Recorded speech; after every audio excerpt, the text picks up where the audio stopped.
السلام علیکم ناظرین، میں طارق اسماعیل ساگر آپ کی خدمت میں کچھ اہم گزارشات کے ساتھ۔ ناظرین کرام، امریکہ کا الیکشن ہو گیا، امید دکھائی دے رہی ہے کہ شاید جو بائیڈن صدر بنے گا۔ یہ ڈیموکریٹس ہیں، ریپبلکن بھی ہوں یا ڈیموکریٹس ہوں، ہمارے لیے دونوں برابر ہی ہیں۔ یاد رکھیے، اللہ کی یہ سنت ہے کہ وہ اپنے بندوں کے لیے بدترین اندھیروں میں سے روشنی کی کرن پیدا کرتا ہے۔ اس زمانے میں جو کچھ بھی حادثات و واقعات ہو رہے ہیں، ان میں سے ایک بھی ایسا نہیں جس کے متعلق ہمیں ختمی مرتبت حضرت محمد مصطفیٰ احمد مجتبی صلی اللہ علیہ وسلم نے آگاہی نہ دی ہو۔ قرآن میں جو کچھ ہم دیکھتے ہیں، اس حوالے سے جو کچھ ہمیں جاننے کو ملتا ہے، نبی صلی اللہ علیہ وسلم نے یہ فرمایا تھا ایک حدیث میں کہ لوگوں، مجھے معلوم نہیں جو خبر دی گئی وہ قریب ہے یا دور۔ مثلا لوگ جب یہ پوچھتے تھے نبی صلی اللہ علیہ وسلم سے کہ دجال کی آمد کب ہوگی، تو آپ نے اس میں کوئی تاریخ کا وقت کا تعین نہیں کیا، صرف نشانیاں بتا دی تاکہ تم اویئر ہو جاؤ۔ اچھا، انہی نشانیوں اور محدود مطالعے سے مجھے آج دو انکشافات ہوئے ہیں ناظرین کرام۔ پہلا انکشاف تو یہ ہے، میں یہ سمجھتا ہوں کہ 1258 عیسوی میں سقوط بغداد کے بعد اللہ تعالیٰ نے عربی مسلمانوں سے قیادت چھین لی تھی۔ ان کی بدعملیوں کی وجہ سے، ان کے کرتوت کی وجہ سے، کہ اللہ نے ان کو اتنی عظمت دی کہ کائنات کی افضل ترین ہستی جو اللہ کے بعد دنیا میں موجود ہے وہ عربی تھی۔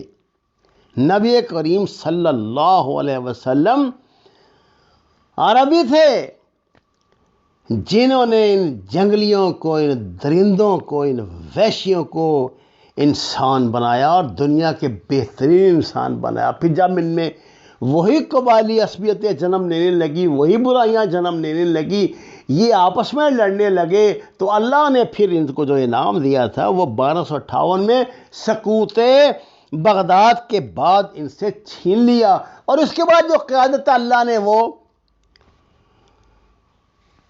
عثمانیوں کو دی، ترکوں کو دی۔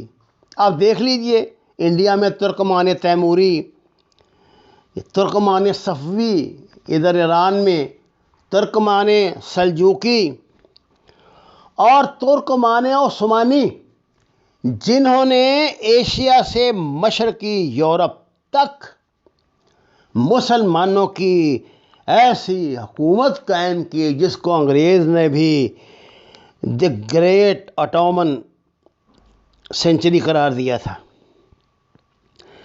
3 بر اعظموں پہ عثمانیوں نے حکومت کی تھی ناظرین کرام۔ یہ عرب بھی اس میں شامل ہے، یہ آپ کا مشرقی یورپ پورا اس میں شامل ہے، اس میں ایشیا کا بہت بڑا علاقہ شامل ہے۔ لیکن آپس کی لڑائیوں، سازشوں، بغاوتوں اور عربی مسلمانوں کی ان کے خلاف اسلام دشمنوں یعنی انگریزوں اور یہودیوں سے مل کے ہونے والی سازشوں کے بعد عثمانی بھی گئے۔ پر علامہ اقبال نے ایک بڑی شاندار بات کی تھی، یہ جب خلافت ختم ہوئی ہے نا، تو آپ نے فرمایا تھا کہ اگر عثمانیوں پہ کوہ غم ٹوٹا تو کیا غم ہے کہ خون 100,000 انجن سے ہوتی ہے سحر پیدا۔ ناظرین کرام، میرا دل گواہی دے رہا ہے وہ خون 100,000 انجم کی سنت پوری ہو گئی اور وہ صبح اب جنم لینے والی ہے۔ میں آپ کو بتاتا ہوں کیسے۔ دیکھیے، پچھلی صدی میں 20ویں صدی میں بہت سارے ایمپائرز کا تو یوں ہم ذکر کر سکتے ہیں، لیکن دو بڑے، ایک عثمانی، ختم ہو گئی ایمپائر پوری، USSR، یونائٹڈ سوشلسٹ سوویت، روس ٹکڑے ٹکڑے ہو گیا۔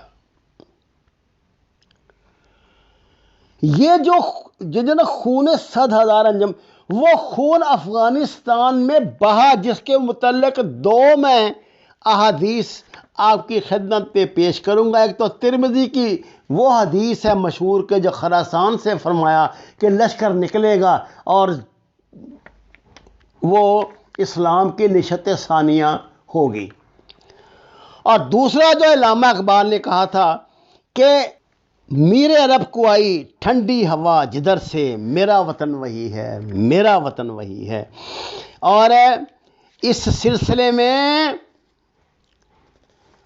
پھر وہ حدیث جو ہے کہ مشرق سے فوجیں نکلیں گی، مشرق سے فوجیں نکلیں گی جو مہدی حکومت قائم کریں گی، اور یہ حضرت فاطمہ رضی اللہ تعالی کی نسل سے ہی لوگ ہوں گے، اور یہ لوگ پھر عالم عرب میں اہم کردار ادا کریں گے۔ ان کو زمینی مدد تو ملے گی مشرق سے، یعنی ادھر سے ہندوستان اور خراسان سے، اور آسمانی مدد جو ان کو ملے گی وہ حضرت عیسیٰ علیہ السلام کا نزول ہے۔ اور یقین جانیے، جو میں مختصر بات آپ کو بتا رہا ہوں کہ انہی کے ہاتھوں انشاءاللہ تعالی جو گریٹر اسرائیل ہے، یہ گریٹر گریو یارڈ بنے گا۔ اللہ ضرور ایسا کرے گا۔ دجال نے بھی دنیا میں آنا ہے، اور ملحمات العظمیٰ کا آغاز بھی میرے خیال سے تو ہو چکا ہے۔ بڑی جنگ ہوگی، اور میگڈون ہوگا۔ اب جب میں مشرق کی ادھر کی بات کرتا ہوں نا، پاکستان کی، تو میرے پاس آپ کو بتانے کے لیے ایک مختصر بات ہے، اگر آپ کے وہ سمجھ آ جائے۔ یہ پاکستان جو ہے نا، یہ 4 صدیوں کی تجدیدی مساعی کا حاصل ہے۔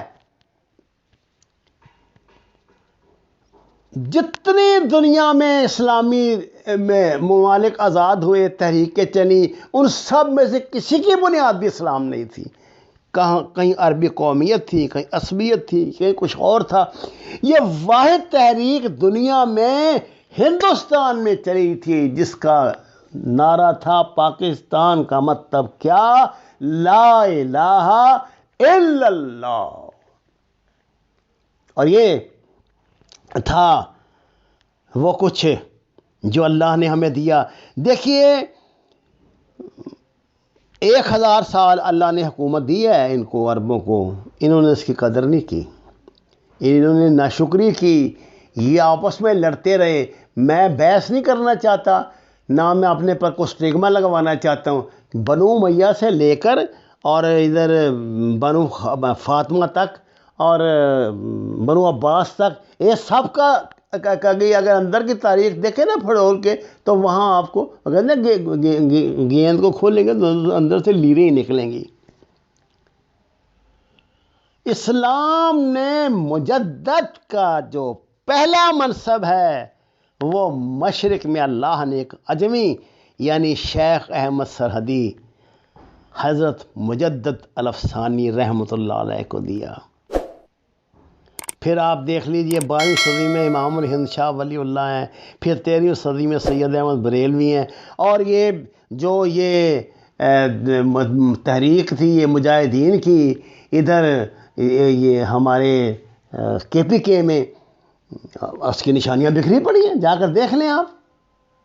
یہ اللہ تجدید کرے گا۔ اور میں آج کے مسلمان کو علامہ اقبال کی زبان میں یہ کہتا ہوں کہ دل سوچ سے خالی ہے، نگاہ پاک نہیں ہے، پھر اس میں جب کیا کہ تو بے باک نہیں ہے ذوق تجلی بھی اسی خاک میں پنہاں، غافل تو نرا صاحب ادراک نہیں ہے، وہ آنکھ کے ہے سرمے افرنگ سے روشن، پرکار و سخن ساز ہے نمناک نہیں ہے، کیا صوفی و ملا کو خبر میرے جنوں کی، ان کا سرے دامن بھی ابھی چاک نہیں ہے، اور کب تک رہے محکومی انجم میں میری خاک، یا میں نہیں یا گردش افلاک نہیں ہے۔ ناظرین کرام، میرا دل گواہی دے رہا ہے کہ خراسان اور یہ مشرق سے جو میرے آقا و مولا نے ہمیں بتایا جو اٹھیں گی تحریکیں، انشاءاللہ تعالی افغانستان سے، ہندوستان سے وہ لشکر نکلیں گے جو انشاءاللہ تعالی بلاد عرب میں جا کے دوبارہ مسلمانوں کی نشت ثانیہ کو واپس لائیں گے۔ صرف حوصلہ، امید، تربیت، استقامت اور دجالی ہتھ کنڈوں سے باخبر رہنے کی ضرورت ہے، اور آپ کا یہ خادم انشاءاللہ تعالی آپ کو ان دجالی ہتھ کنڈوں سے باخبر کرتا رہے گا۔ وما علینا الا البلاغ المبین۔ ناظرین کرام، قرآن اور حدیث کو جانیے، سمجھیے، اس کا ترجمہ اردو زبان میں جاننے کی کوشش کریں، ہماری چینل کو سبسکرائب کریں، لائکس دیں۔ آپ کا بہت شکریہ۔